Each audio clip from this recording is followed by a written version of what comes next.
The Nerdcast Empire is on the air. We are back with another week of podcasting excellence here on the Nerdcast Empire, the Hard Rock Empire. I am Matt in the studio. Great to have you along with us. We are into the month of November for our music. We are almost into the month of December overall, as we are just about ready to wrap up yet another month and head into the final month of 2025. But we've got a few weeks of music still to go, obviously. And tonight we're going to take a look at the music of November the 7th as we are into November on episode 93 of the Hard Rock Empire, episode 196 of the Nerdcast Empire. So glad that you have decided to join us once again live or on the VOD. Joining me in studio, as always, is Mike. Mike, how's it going?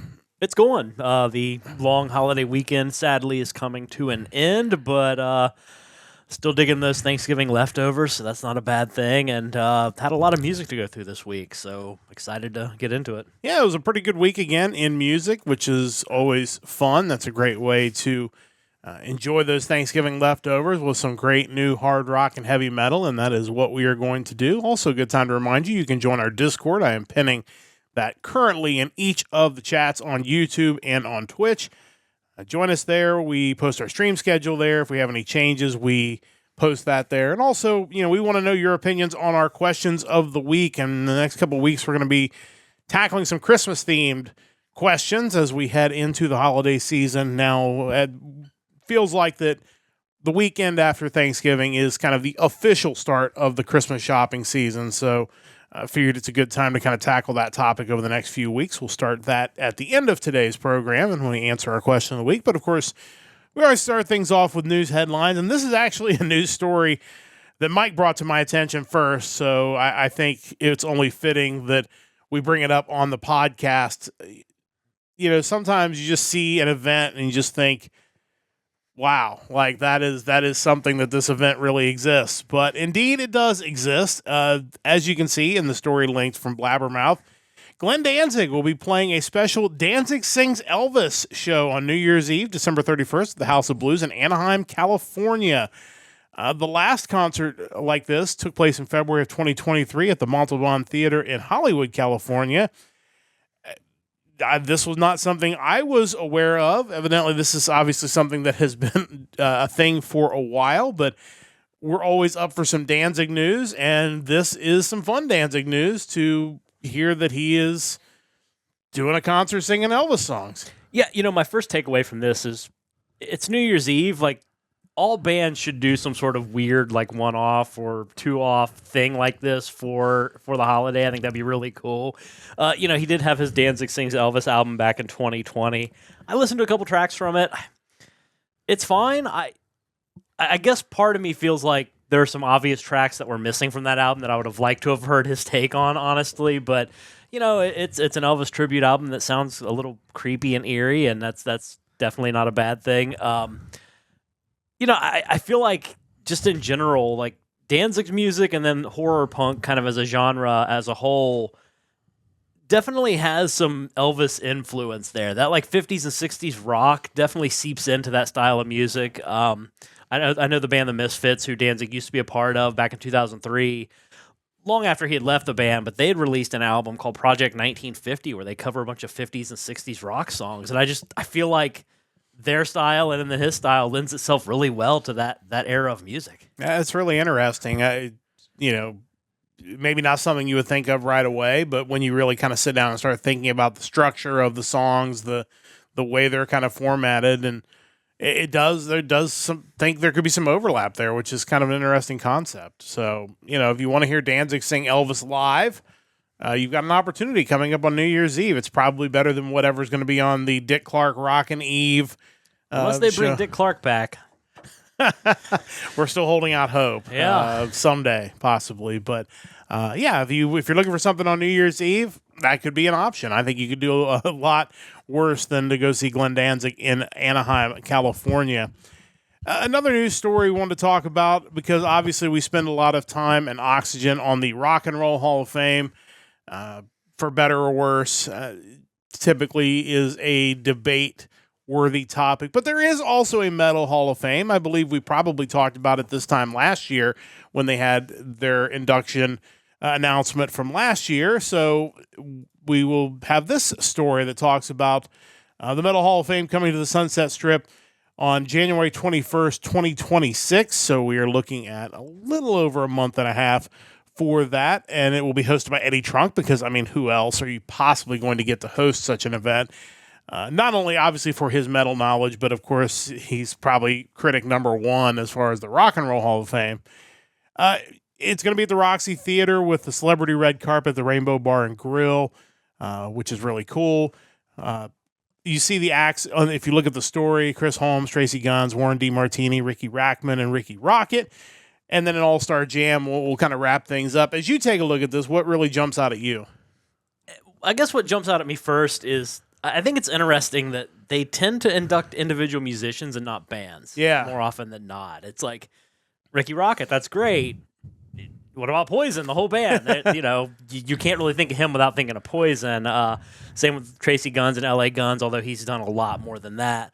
Warren DeMartini, you obviously think of Rat, and they would certainly fit in with any kind of celebration involving heavy metal in the Sunset Strip. But Ricky Rackman, I mean, that guy should have been in the inaugural class. I mean, he hosted the WCW Nitro parties back in the 90s. I mean, what more could you ask for on top of, obviously, his work with MTV? But, I kind of looking through the inductees in the past. I know we talked about it with the 2024 inductees, of which Eddie Trunk was an inductee. 2023, they had Halloween, Armored Saint, which is interesting because they actually were inducting bands at that point in time. But the following year, it was mainly individuals again. And then this year also individuals. So I don't know, much like the Danzig Elvis show, I'm sure it'll be a pretty cool thing to be a part of, and maybe years down the road, we'll start looking at this as some sort of prestigious thing in the world of hard rock and metal. And I mentioned it before on this podcast, but a couple years ago, I had a chance to go out to LA and get to see the Sunset Strip. And obviously it's not the same as it was in the mid 80s and 90s, but it kind of feels like one of those landmark things. You just getting the chance to be there. You just close your eyes and think, what was this like, 25, 30 years ago? So really cool event, though. Definitely check that out coming up in January. I'm sure if you would like to get in the door, tickets are probably still available for that, but probably will go pretty quickly. But before we get to our new music of the week, and we can talk a little bit more about that, we got an ad coming up on Twitch. Just a reminder, you can subscribe to our podcast on Twitch. That will take care of the ads. If you're listening on YouTube or you are subscribed, we're going to ramble on for a little bit longer, and you will not miss a thing if you are sitting through ads on Twitch, because obviously you don't have to subscribe. So that'll be coming up in just a few seconds, but we will come back on the other side and get things set up for our new music of the week. In the meantime, as Twitch goes off to an ad break, it's interesting because just looking at this Hall of Fame induction, and I'm not sure what their logic is for these individual members. I don't know if it's one of those things that's just easier to get one person to say yes than to try to get these whole bands together. It's kind of weird a little bit. I kind of feel like looking at the yearly inductees on their website that it must somehow pertain to if the band has some sort of drama or turmoil, they're more likely to just have an individual member. I mean, obviously David Ellison's been inducted because he's one of the executive board members, but also Marty Friedman, Chris Poland. You got, let's see, Jeff Scott Soto, he's in there, which is not surprising because he's in with a lot of those guys too. Mike Portnoy was inducted back before he rejoined Dream Theater. Obviously, like bands like Halloween and Armored Saint, it's like there's really no drama to my knowledge there, so having them in as the full band is fine. But that same year, you had Lou Gramm inducted by himself. Year before that, not a whole lot there. I can only assume that's it, as if they're maybe members of the actual band aren't necessarily cool with the people making these decisions, whereas an individual might be. They might get the induction. I don't know. I saw there was another David Ellison story this week, which I skipped because, it's just almost weekly. This one was, kind of taking shots at the whole Risk era of the band. And again, I mean, we talk about it with Metallica and their era of load and reload that gets a lot of criticism, and Megadeth, obviously, when they get into the Risk era as well. Again, I like both of those eras. So, it doesn't affect me. But, just like any band, when there's a shift in what they're doing, not everybody's going to love it. Yeah, I wonder if his perspective would be different if he was still in Megadeth, and he would then look at it more as like, well, we try to change it up, we try to evolve, whatever, have a more positive mindset toward it. It was different. I liked it, but do I like it as much as Rust in Peace? No, but just like Metallica can't release Master of Puppets over and over again, Megadeth couldn't just re-release Rust in Peace over and over again. So you try something new, and it hits or it misses, and considering where Megadeth's sound is now, they clearly wanted to move on from that too. Yeah, absolutely. So if you're watching on Twitch, welcome back from the ad break. Matt and Mike with you again for Hard Rock Empire. It is time to get to our new music of the week. And just a reminder before we get to that, don't forget to check out our website, nerdcastempire.com. Join our Discord. Again, it's pinned in both. That's really the best place to kind of get a rundown of what's going on. We're looking to grow the Discord, looking to grow our followers on both YouTube and Twitch. That's where we'll have our schedules. That's where you can answer our question of the week, all those sorts of things on our Discord page. Coming up next week, we'll be back same time, same channel, 7 o'clock Eastern time. It'll be the music of November the 14th coming up next week, so we invite you to join us once again for another episode of the Hard Rock Empire coming up next Sunday night at 7 o'clock Eastern time. But it is time to get to the new music of the week, which means that it's time for me to put the playlist that Mike creates into each chat. Of course, he will go through and we'll find all the new releases for a given date. The given date in question this time is November the 7th.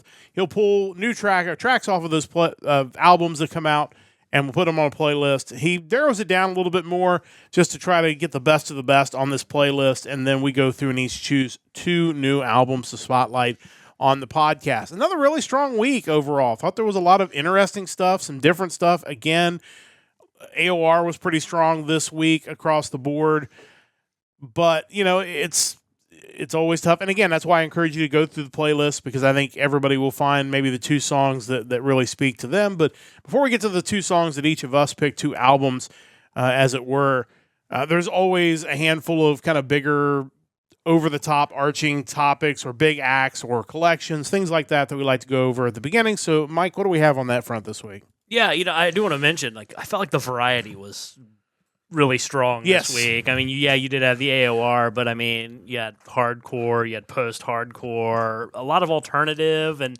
even some like emo post-grunge stuff or post-punk stuff. It was a good week to find something maybe outside the box, I would say. Yeah, I would agree with that.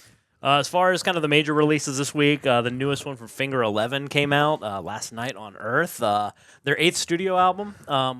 Always fun to point out that early in their career, they were known as the Rainbow Butt Monkeys. You'll probably recall hits of theirs like One Thing and Paralyzer. Just, solid rock band.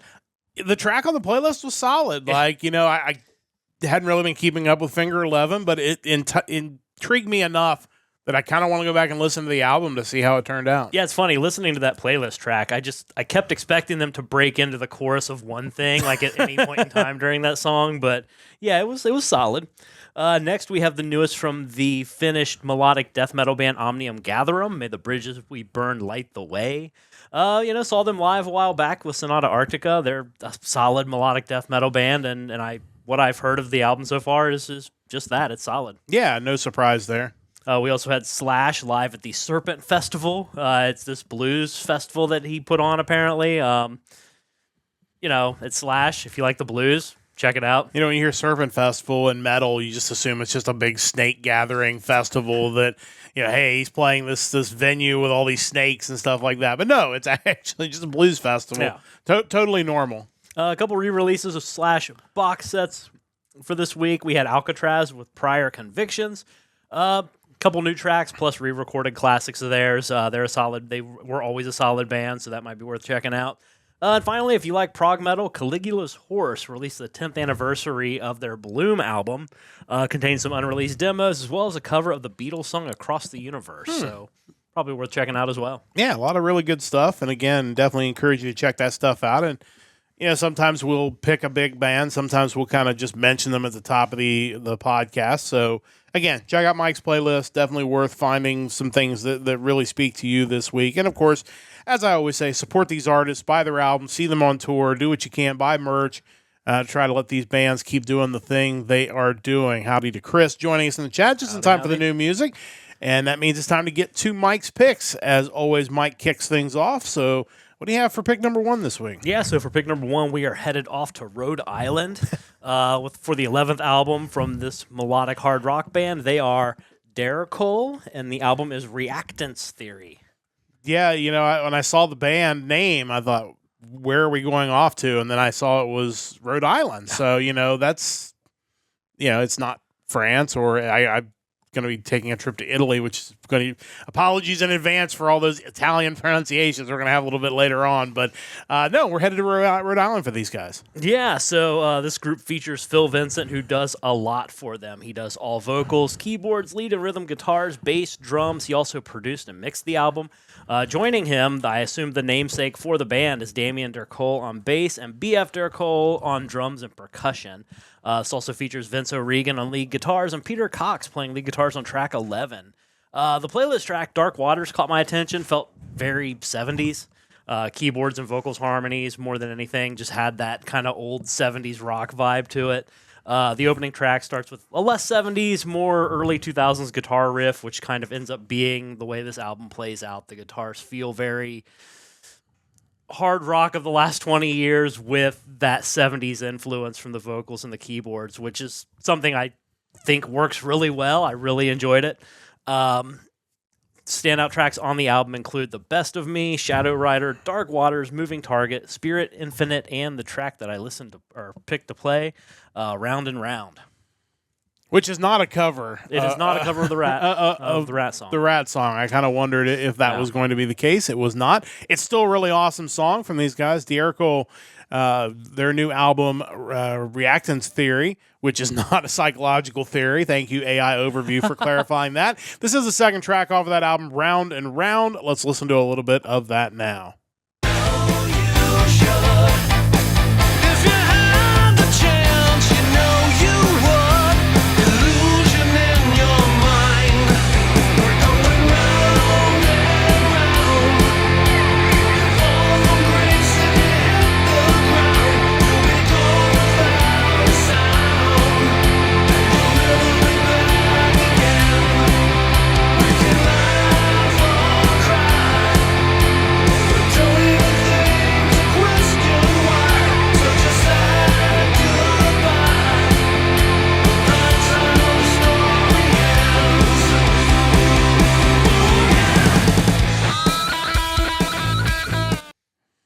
Yeah, these were guys that, as I was going through the playlist this week, I had marked them as well to go back and give them a listen, and I was not surprised to see you had picked them. The one thing I really have enjoyed on this podcast is finding these bands that have found a vibe from that 70s rock era, because I feel like that's an era that people of our age sometimes were slow to get to. I feel like we got a lot of 80s, we got a lot of 90s, which obviously was the era where we really got into rock.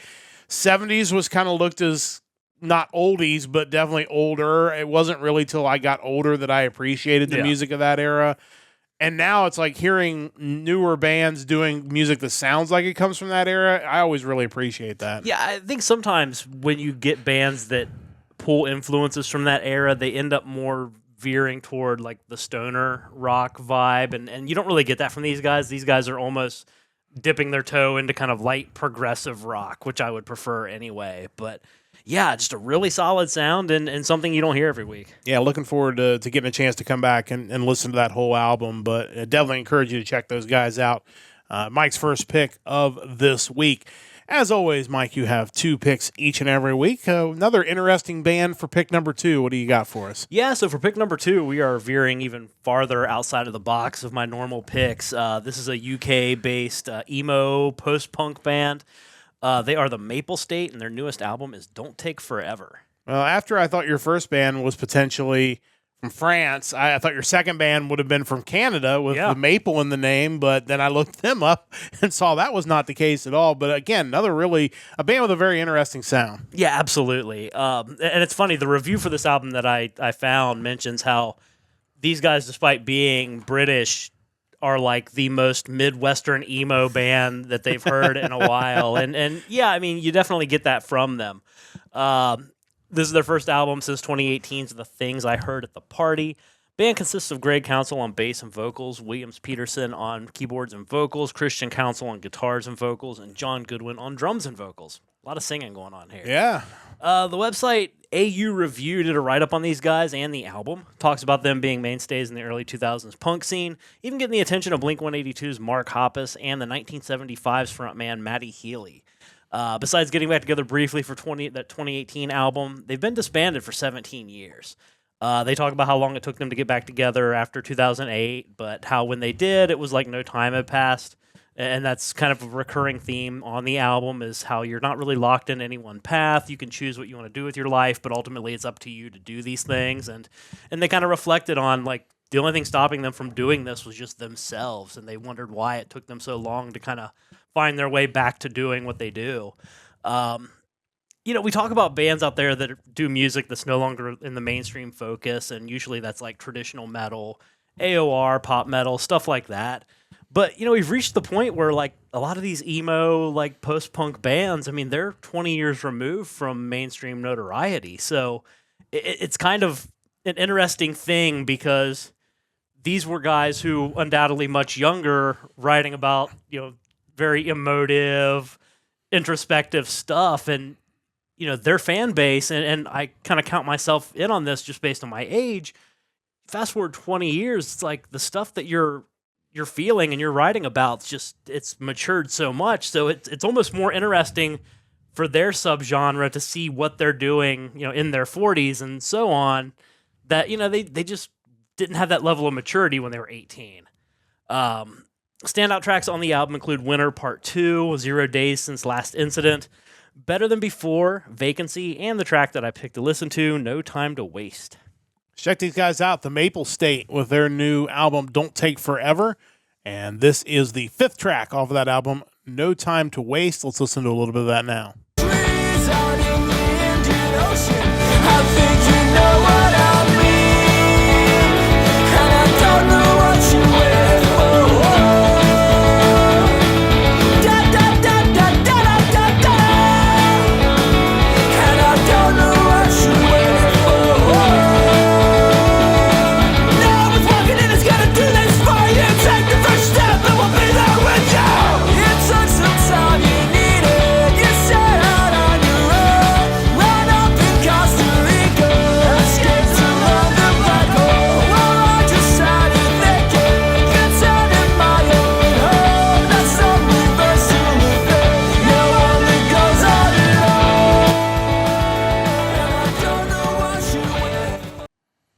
Yeah, that's an interesting sound for sure. I mean, it definitely is that throwback to the 90s, and yet it's the topics are different now. The focus is different as their lives have changed. And you talk about them sounding like a Midwestern band. I mean, you look at the album art, which obviously if you're watching on Twitch or YouTube, you can see. Looks like the house down the street from you. Yeah, literally down the street from us. Like, you feel like somebody stood in our road and drew this house. Like, it definitely feels very much like guys who grew up in the neighborhood just getting back together and rekindling things. It's, again, another sound that was a little bit different this week, but it does have kind of a different kind of nostalgia factor to it. Yeah, I agree. It sounds like some album that would have been huge in like 2004, like they would have been touring with Taking Back Sunday or something. But yeah, it's funny because I never really think about the nostalgia that hits me with music like that, because I wasn't really ever a huge fan of that style, but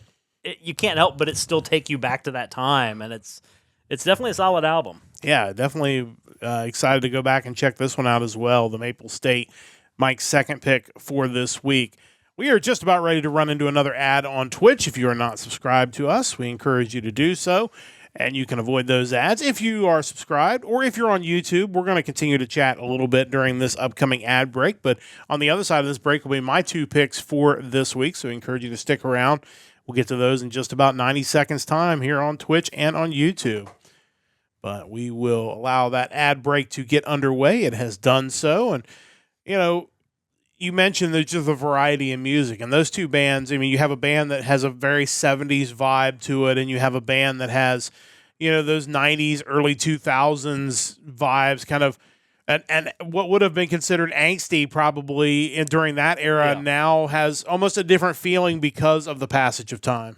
Yeah, I agree, and that's I want to dig a little deeper into the album because I haven't had a whole lot of time with it, but yeah, it's interesting because unlike some genres of music, I feel like that style really spoke to things that the youth was feeling at that point in time that would have to evolve. It's maybe like your hair metal bands could still write about the same stuff forever. It's not a big deal, but there was something about that emo style that I'm curious where a lot of those people are in their headspace and what they would write about in 2025. And I'd be interested to see if they're, and obviously we do come across hair bands from time to time, how many of them have evolved their message. I mean, I think the sound is always going to be the same, but what are your problems in 2025, or what is the thing that you're fighting for now, and how does that relate to what you're trying to sound like?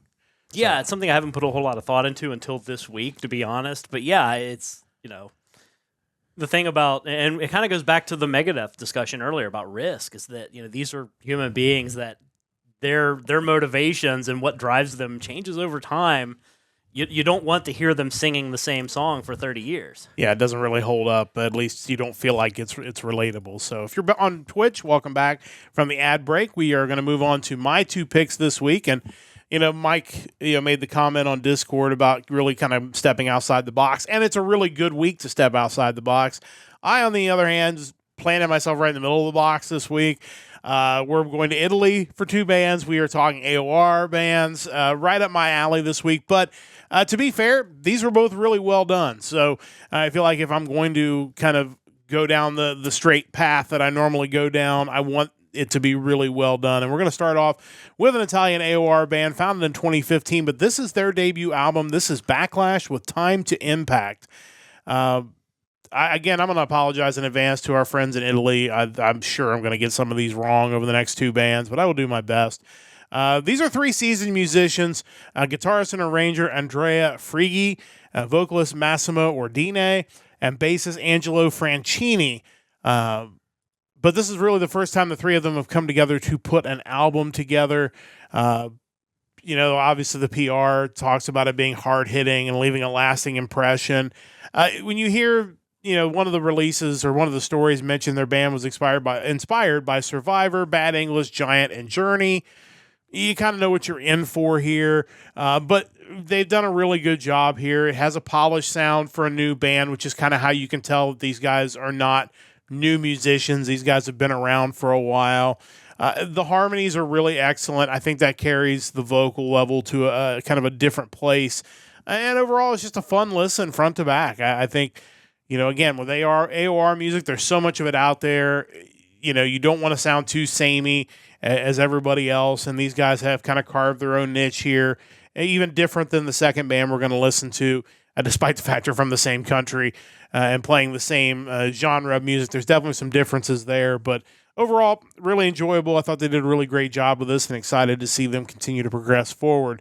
Standout tracks include Aimless Games, No Shelter from the Blues, Mirrors Play, and the song we're going to listen to on the podcast is Looking for a Stranger. Check these guys out now. This is Backlash with Time to Impact. This is the 8th song off of this album, Looking for a Stranger. Let's listen to a little bit of that now.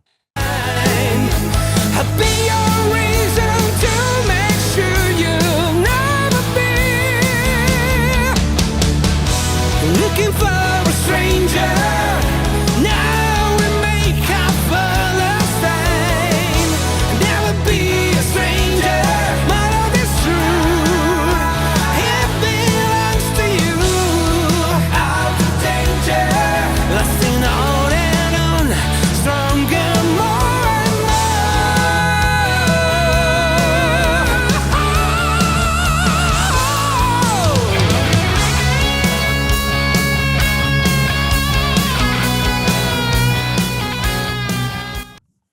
Yeah, you got some powerful vocals. You've got some guitar solos coming in there at the end. Again, overall, it's 50 minutes for 12 songs. You fly through it pretty quickly. really good stuff from these guys. I really enjoyed Backlash's Time to Impact. Mike, your thoughts? Yeah, on my initial playthrough of the playlist, it was really the AOR bands that hit me as like, these are probably sure things. So not surprised to find out that this one here sounded really good throughout. Some of the other stuff was potential that may or may not end up being realized. But yeah, the AOR was strong this week. Yeah, it was a good week. And amazingly, bands that are from Italy, that are AOR, that are not Frontiers. So so much AOR talent coming out of Italy that maybe even Frontiers can't sign them all. So definitely worth checking those guys out. I really enjoyed that album. Time to check out my second pick, and we are staying in Italy with another AOR band. Unfortunately, some bad news for these guys. This is their last album. This band has disbanded. It is Nightblaze. With the album, I believe it's Evaricade. I'm not 100% sure on that word. But yeah, this is a band that has been really well thought of in their limited time, but unfortunately they have broken up. They were formed in 2021. The band is made up, or was made up, of Damiano Libianchi on lead vocals, Dario Grillo on guitars, keyboards, and backing vocals, Federica Raschella on bass, and Alex Grillo on drums. Always a shame, and this happens a lot with our vault picks when we find a band that's like, oh, these guys sound great, and then you find out they're not doing it together anymore. Dario Grillo was the one that really kind of mastered everything and produced it. This album, it's interesting because there's really only 4 new tracks on this album. And then there's a series of reworked, remastered, reimagined songs, which typically sometimes you would think, that's really maybe not the best way to fill out an album. But they all sound really good. And obviously, since I didn't know this band before this week, they were all new to me. And they all sound really good. They felt like this album was a tribute to their remarkable journey and also a gift to their devoted fan base. Certainly nice to go out with an album that your fans can remember you by. Like I said, it's sad to hear they've broken up, but, never is not always something that happens in the music business. So hopefully, whether they get back together or whether they're off to do their own projects now, that they will find success in whatever they do from here. But if this is truly the end, they've gone out on a high note. This is a really great album, and I'm interested to go back and check out their previous albums now that I've heard this one. A little bit more in the way of driving guitars, I think, than the previous album. I think it does put it a little bit harder on the spectrum than the first band I chose in Backlash. But standout tracks include tonight, Novemberine Walls, Take Me Home, and the song we're going to listen to on the podcast is State of Grace.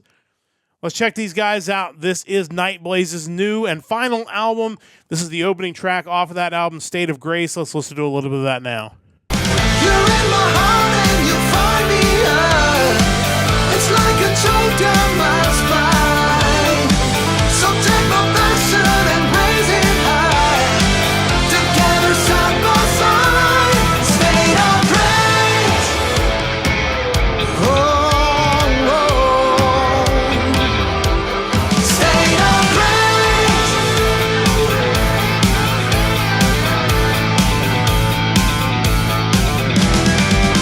Crimson lipstick highlights in The one thing that stands out a little bit from other AOR bands is they really do let the music do a lot of the talking in this, which is a little bit different.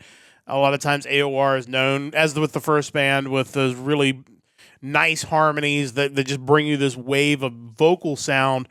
These guys have great vocals as well. I don't want to take that away from them, but I do feel like the music really stands up above with this, and I think that's really what carries it to another level. And sadly, this is the last time we're going to get to hear these guys together, at least for now. Hopefully they'll get back together again. But Mike, your thoughts on Nightblaze?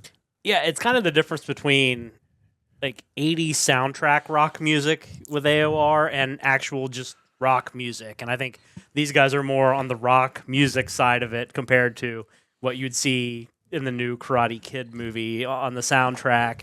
I thought the singer kind of had a little bit of Joe Lynn Turner sound to it. I was thinking kind of Stone Cold with Rainbow, but Yeah, really, really strong sound. Yeah, interested to see where these guys go next. We'll certainly do our best to keep tabs on them, but definitely check out this last album. If you're a fan of the band, it's a great way to give back to their fans as they are wrapping things up for now, at least. That takes care of our new picks, and it's time to get into the vault, where Mike and I will each give you a classic album to check out. Mike, of course, is working through 2 gimmicks in the vault. Every other week, he is going through and listening to some bands that are going to be at Sonic Temple. We've definitely been exposed to a couple of bands that will be performing over the last couple of weeks, over the last month, I guess, and we'll get back to that next week, so make sure you tune in next week to find out which Sonic Temple band Mike will be checking out in the vault. But every other week, he is taking a trip around the world. He is allowing the Random Country Generator to be his travel agent and booking him to all corners, and I do mean all corners of the globe. Fortunately, this time, Mike has landed on a country that has a wealth of metal bands, so was pretty sure that we were going to come up with something good this week. Mike, tell us where you are and what you have ended up with. Yeah, I was checking real quick where I was supposed to go, but didn't end up going. I can't remember. Did I have multiple spins before I got to this I think so. Let's see. I think with Niger, we had a shot at that, and then did I not note that? I may not have. And then there was another African country, I think, that was also did not have any bands. So, and that is the catch. Yeah, I mean that happens, unfortunately. Mike has to be able to find bands from that country on Metal Archives. That's basically the guideline. So if he picks a country or the generator picks a country and there's no metal bands there, then we jump to something else. And fortunately, you've done pretty well with your next spin. Yeah. The Gambia was the second Gambia, one. yes, the Gambia. Which I did not know was the country. I thought it was just Gambia, but that's what I know. It's near Denmark. Possibly. After striking out a couple times, we ended up in New Zealand, which thankfully, according to Metal Archives, has 648 metal bands, of which at least around half of those, I think, are still active. 367, so a little more than half. Of those, 111 of them are thrash metal bands, 282 are death metal, 176 black metal, 89 doom metal. Kind of the more melodic side was not as plentiful. 41 bands were tagged as melodic, but I think most of those were melodic death metal bands. 11 power metal bands, 8 speed metal bands. Typically I'd like to go more the power metal side of things, but the choices were limited. I did find one that I could go with, thankfully. They've been around since 2010. Only have a couple EPs so far, though, but the band is Stormforge, and we are talking today about their debut EP, Sea of Stone. Yeah, interested in hearing about these guys, but it is good at least to have a few bands to choose from when you end up in one of these countries. Yeah, absolutely. Plenty of options. I could probably spend a few more weeks here and keep going, but we are not going to do that. Let's see. Let me pull these guys up really quick. Oh, they do have a Bandcamp as well. Which is nice.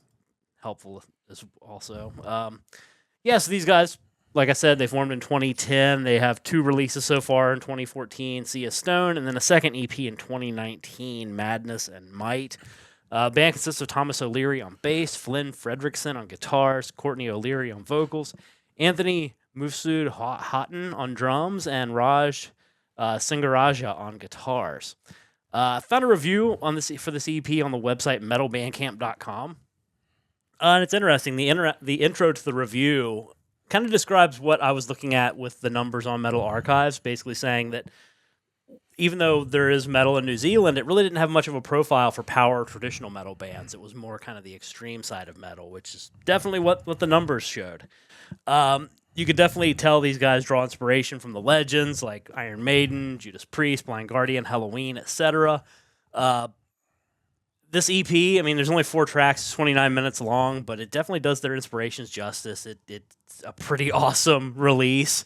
It's kind of funny on their Bandcamp, they even pointed out on their second EP the time that it took between the first one and the second one and kind of how it bridges the gap. Like the 2 tracks on that second EP were actually written 5 years apart also. Oh, wow. So you kind of see the evolution of their sound. I'm not sure what they're going to say when they release their next one, considering there'll be an even greater gap between 2019's Madness and Might and whatever is on the horizon for these guys.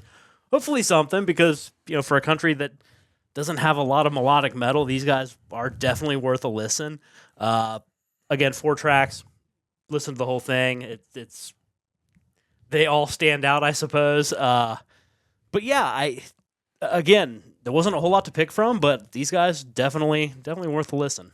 Yeah, interesting. Sadly, when I went to go check and find their Facebook page, it had been deactivated or something because it came up as an error. So I don't know if it's just they're very small and therefore their Facebook is kind of privatized, or hard to say with last release being 2019. Maybe they no longer exist. That's certainly possible. Like I said, they did have the Bandcamp at the very least, so you can purchase their music. But yeah, I don't know. Yeah, maybe check them out. Nightblaze, Mike's vault pick for this week, and Stormforge. Stormforge. Nightblaze was the last one I linked to. Yeah, Stormforge. Mike's vault pick for this week. And I guess before we get to my vault pick, and that's probably going to be on the other side of another ad break, it is time to find out in 2 weeks where you will be headed next. And you have gotten some interesting countries so far. Where could this website possibly be sending you? I feel like we're getting close to Christmas. It could do a Christmas present here and actually send you somewhere that is really mainstream, but that'd be fine. We'll see what ends up happening. That's interesting. Okay. That could actually be doable. Yeah, I feel like there's some options there. Yeah, so in 2 weeks, we are headed off to the Philippines. The Philippines. So I think that'll be really interesting to see what the music options are in the Philippines. My guess is you will find that there are quite a few metal bands in the Philippines. I would imagine that is the case. Archipelago nation, Southeast Asia, beautiful beaches, diverse wildlife, vibrant culture, friendly people, and delicious cuisine, and hopefully a lot of metal. Yes, that is really the most important thing. No offense to our friends in the Philippines, but yeah, I mean, sorry about your cuisine, but I'm here for the metal. And I know we've both worked with people from the Philippines on our jobs. I still work with people from the Philippines in my current job, so friendly people for sure. Really enjoy working with them, but we'll find out if they love their metal music. That'll be the real question mark. So absolutely. So that'll be 2 weeks from now. Next week, Mike will be back checking out Sonic Temple, and we'll find out where Mike will be going as he is spotlighting the bands that will be playing the upcoming Sonic Temple Festival in 2026. Before we get to my vault pick, we got to run another ad break. This may be our last ad break of the podcast, but we'll step aside for about 90 seconds, and when we come back, we'll talk about my vault pick as we wrap up the letter S for Frontiers bands. As we wait for the ad to fire, it has fired, and of course, we got letter T starting next week with Frontiers bands, and it's going to be interesting. We're going to be checking out the band created by a Bees legend. Certainly will be very interesting to check out the Tak Matsumoto group coming up next week. And then in 2 weeks, we're actually going to check out a band that was the first Frontiers release. So that'll be coming up in 2 weeks. We'll save that little spoiler for 2 weeks from now. But Tak Matsumoto Group 1, we've talked about on the podcast before. Very talented. Their third album we talked about. Yeah, so we're going to be going back, I believe, to their first album coming up next week to check them out. But obviously, very talented group, and Tak Matsumoto involved in the band Bees, and one of the legendary Japanese rock acts of all time. So really excited to get a chance to kind of dig into their earlier work and check that out. So I couldn't really pass that opportunity up. And then I saw on the Frontiers article that mentioned this band was the band that was the first. It was actually a double live album was their first Frontiers release. So we're gonna see that in 2 weeks. We probably won't pick the double live album, but we will pick another release from that band that has been on the Frontiers label. So might as well go back to the beginning of how Frontiers got their humble start. So that'll be coming up in a couple weeks. We've got to wrap up the letter S with Frontiers first as the Twitch group brings us back from the break. It is time to check out the second week in the letter S for Frontiers, and we are checking out a New York-based AOR band founded in 2004. This is Starbreaker with their self-titled debut, Starbreaker.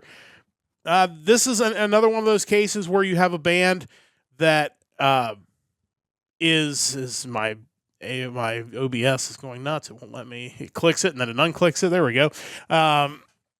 This is another side project, which is often the case with Frontiers. This is the side project of TNT's Tony Harnell. He joined up with Magnus Carlson, former TNT drummer John Macaluso, and bassist Fabrizio Grossi to form Starbreaker. As you would expect with this level of talent involved, this album is really good. There were 2 reviews listed on Wikipedia for this album. Both of them were like 9 out of 10 stars. So not a big surprise. Pretty much everything Magnus Carlsen's involved in is really well put together. And I don't really know TNT. I know of them, but I can't say I really know a lot about their work. But listening to this makes me want to go back and check their stuff out. They were not really regularly releasing albums as TNT was still a thing. So Tony Harnell would go back and forth between TNT and Starbreaker. They ended up releasing 2 more albums from Frontiers and then have basically called it quits as of 2019. As far as you can tell, not active anymore. But again, you never know. They may get these guys together again, whether it's Frontiers or somebody else, to potentially do some more good stuff. But definitely encourage you to check it out, especially if you are a fan of anything Magnus Carlsen does or anything from TNT. Standout tracks include Die For You, Lies, Days of Confusion, and Light at the End of the World. Again, it's really good stuff. Like I said, I'm not as familiar with TNT as I probably should be, but obviously they've been around for a long time.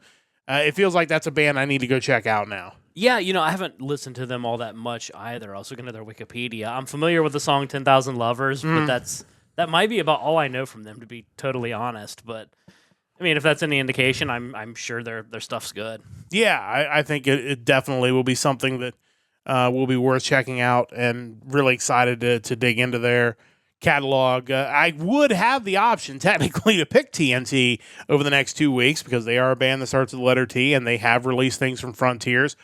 We're going to go a different direction. For those who may have been in commercial break, our band next week, we're going to be talking about a band that we have talked about on this podcast before. And in 2 weeks, we're going to talk about a band that they were the first Frontiers released, the start of the record label. So that'll be coming up the next 2 weeks with the letter T. It is time to get to our question of the week, the Power Trio, our hard rock hat trick. And we're going to spend the next 3 weeks talking all things Christmas. One, it's an easy topic to do, which is always great because sometimes it's hard coming up with topics for this segment. But it is also timely as the Thanksgiving holiday is kind of that lead into the Christmas season or whatever holidays you're celebrating in December. But we're talking Christmas songs specifically. And this week, we just opened the door wide open. Basically, I'm looking for 3 of your favorite Christmas songs with no genre limitation. So you literally could choose any Christmas songs that are out there, which, again, now opens the door for just so many Christmas songs. Maybe the 4th week we should pick the 3 worst Christmas songs because there are some that should be on that list. There's going to be a lot of overlap on that one. Yeah, one song in particular who I heard that somebody this weekend was telling me how much they liked that particular song. We'll save that. I don't want to spoil it because we might tackle that in 4 weeks. But we're talking great Christmas songs right now, and that's there are so many, obviously. Mike, did you get any input outside of your picks? Yes, I did. I did get some picks from Shane this week. All right. And there's actually a band overlap between Shane and Chris, which is interesting. Okay. But it's kind of wild because there's so many songs that are just like classic songs that so many artists have done. Like you might get a song on a list, but it's not who you would expect it to be from.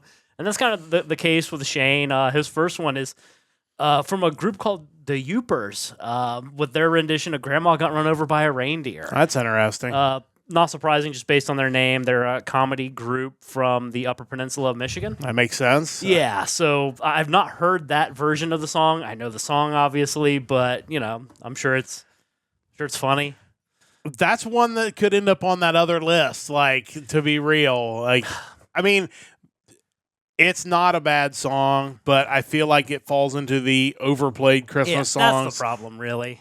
Maybe that's the better question. The 3 overplayed Christmas songs, because that you're going to hear it a million times. Number 2 on his list, I stayed away from because I kind of feel it's veering toward the metal side of things, and I wanted to stay away from that, even though there's no genre restriction with this topic. We're going to be coming back to this. Save the metal stuff for later, but he went with Trans-Siberian Orchestra, Christmas Eve, Sarajevo, 1224. I made a list of 5 of them because I had a feeling if I didn't, there would be a good chance that there would be overlap, and that one was one I obviously put on there, and we'll probably revisit that next week because, like you said, that is an all-time classic, regardless of genre, but also would definitely fit the metal genre. Yeah, originally done by Savatage. Their version ended up becoming a Trans-Siberian Orchestra song for 1996's Christmas Eve and Other Stories. All-time, just legendary Christmas song. There's just no question about it. No question. And number 3 for him is The Overlap. I had no idea this Christmas album had such an impact on people's lives, but evidently it did. He went with Twisted Sister and their heavy metal Christmas song from 2006's Twisted Christmas. I stayed away from it, again, because I thought that might be a fallback for the metal category next week, but also I thought that would be one that could potentially get picked because it is pretty classic. It is, and even though it's on Chris's list, I was going to point it out during Shane's list that I remember seeing the video the first time for "Oh Come All You Faithful" by Twisted Sister, and how it's basically just we're not going to take it. Yes. But somehow works. Yeah, it works. I'm amazed that they've somehow made that work and took an existing song and their existing song and mashed them together. Just retrofitted it. Like it's really amazing. Like if that song came out in 2025, you'd swear it was AI. Yeah. If somebody told AI to take, "Oh Come All You Faithful" and make it sound like, we're not going to take it. But they did it. Their human brains did it. It's amazing. Years ago. No, for sure. Well, it's a good time to get into Chris's picks. So let's jump into those since you specifically mentioned one of them already. Yeah, so number 1 for Chris, we have Father Christmas by the Kinks. I don't know if I've heard that one, to be honest. No, I'm checking out. I'm sure it's quality. Sure. Number 2, "Oh Come All You Faithful," covered by Twisted Sister. I mean, "Oh Come All You Faithful" is a great song anyway, but the Twisted Sister version just... It's on a different level. Yeah, just that's something totally different. Yeah. And finally, "I'll Be Home for Christmas" by the voice cast of Aqua Teen Hunger Force, especially Carl. I mean, I think I need to hear this now. Yeah, anything Aqua Teen, I'm all in favor of. So that's solid. Yeah, I like that.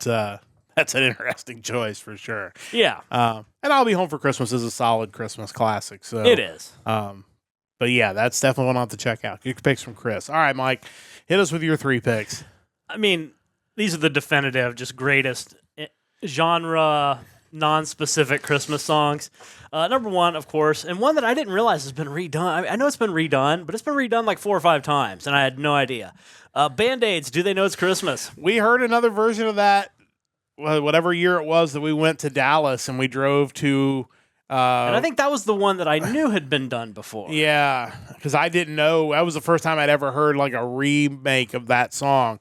Didn't they get Band-Aid, not back together, but like create a new Band-Aid or something that did...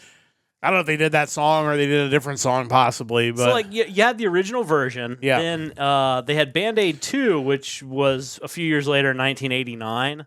You had Band-Aid 20, which was 2004. Then you had Band-Aid 30 in 2014. Okay. Do we get Band-Aid 40? We do have a Band-Aid 40. I don't know if I've heard that one. I probably don't need to. Who's on Band? Like, give me 3 artists that make up Band-Aid let's see. 40. Because we can go through the whole list, but that's I don't know if it mentions. Oh, okay. Let's see. A version combining elements of the original 20th, 30th anniversary versions of "Do They Know It's Christmas?" So I don't know if it's just a remix, including all the previous versions. That's interesting. I see where Ed Sheeran would have refused permission to reuse his vocals because he now thinks the song is in poor taste because it insinuates that people in Africa truly don't know it's Christmas, I guess. Yeah. Like they talk about how somehow it's perpetuating damaging stereotypes, which I don't think it perpetuates anything. It's just a dumb song that was used to raise money for Africa in the 80s. That's really all it is. Yeah, I think sometimes we take that stuff too seriously. Yeah. But there was also a Glee cast version. I'm sure that is terrible. Let's see, Band-Aid Liverpool version and the Keith Lemon version, whoever that is, the Lad Baby version. I mean, it's been That's how you know it's a classic. It's been redone that many times. Yes, for sure. And I'd had that on my list, but like I said, I actually ended up having 6 on my list. So I made sure we were covered, even if because I knew we would probably overlap on that one. I have all cleanup hitters here. Like, there's no... There are no weak picks. No. Hit us with number 2. Number 2, we got Bing Crosby and David Bowie, Peace on Earth, Little Drummer Boy from 1977, released in 1982. One of the final recordings that Bing Crosby did before his 1977 death. Yeah, classic for sure. If you've not seen the remake of that with Will Ferrell and John C. Reilly, amazing too. That may be one of the best. What was intentional? It might be just as good. It honestly could be just as good. It is amazing. You should definitely check that out. But yeah, I had that on my list as well. Because it's amazing, and every year I hear it, I'm just so happy. Number 3, we have, and I mentioned this the other day, quite possibly the only rap song that I believe has reached the status of Christmas song standards, and that's Run DMC's Christmas in Hollis. It's a great song. I left that off my list because I knew you had that one covered, but that's an amazing song. Yeah, and you think of that old, like, a very special Christmas album from, like, the late 80s. I think this song stands up better than any of the other ones from that album. Yeah, I totally agree. So, and finally, honorable mention, I had to throw this out there, Wham's Last Christmas. I had that on my list as well. So yeah, that takes care of one of the bonus ones I had listed. That's a great song. Cheesy as all get out, but a great song. Yeah, for sure. So yeah, obviously we've already mentioned Band Aid, we mentioned Bing Crosby and David Bowie, we mentioned Wham. We mentioned Trans-Siberian Orchestra. That leaves me 2 that haven't been mentioned. Wow. One is a Japanese song. You watch the video of it. It looks like a JR Railways ad. It is Christmas Eve by Tatsuro Yamashita. If you've heard it, you know it. If you haven't heard it, look it up. It's a classic. Probably the quintessential Japanese Christmas song. Definitely worth checking out. Isn't that one Detective Conan open that sounds like a Christmas song? Yeah, Winter Bells, is that it? So. Yeah, Mike Hiraki. Definitely worth checking that out as well. The Night that Santa Went Crazy by Weird Al Yankovic. Had to throw that on there. That's an all-time classic. Style parody of Soul Asylum. Yeah. Sounds like Black Gold. So, his style parodies are always really good. Like, obviously the straight parodies of songs are great, but when he kind of goes outside the box, he creates amazing things, and this is definitely among those. I'm trying to think off the top of my head of any other bonus picks potentially that we left off the list. It's tough because, we're going to be talking about metal songs still. Yeah, so maybe you don't want to go too far down the road, because there's one album in particular that we'll probably both end up picking a metal Christmas song off of that I did skip for this. Probably the shortest Christmas album of all time. That'll be coming up next week for sure. So I probably don't want to be speculating too much. But again, those are kind of the standards if you want to check those out. And of course, songs like Rockin' Around the Christmas Tree is an all-time classic, the original version of that. Yeah. There's so many, and we'd love to hear yours. So join our Discord. Let us know what your favorite, again, Christmas songs, regardless of genre. This is basically opening the door for any and all Christmas songs. Next week, as Mike mentioned, we'll be checking out the best metal Christmas songs. So we're going to limit those to rock and metal next week. So a little bit more of an edge.